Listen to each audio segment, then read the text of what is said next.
2-3 دن قبل میں ایک جگہ سے گزر رہا تھا کہ نماز کا وقت ہو گیا، تو مغرب کی نماز کا ٹائم تھا۔ میں قریب مسجد میں چلا گیا تو وہاں جماعت ہو رہی تھی، تو میں بھی جماعت میں شامل ہو گیا۔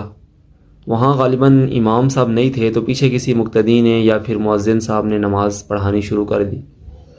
اب وہ نماز میں ایک تو 27واں سپارہ پڑھ رہے سورۃ الواقعہ، اور اتنی ان کے اندر غلطیاں کر رہے قرآن پڑھنے کے اندر۔ فروحن کو فروحن پڑھ دیا، وجنت نعیم کو جنات نعیم پڑھ دیا، اور آگے جا کر تو ایک بڑی غلطی بھی کر دی، مکذبین کو مکذبین پڑھ دیا۔ اب جو عربی سمجھنے والے حضرات ہیں وہ یہ سمجھتے ہیں مکذبین اور مکذبین میں کتنا فرق ہے۔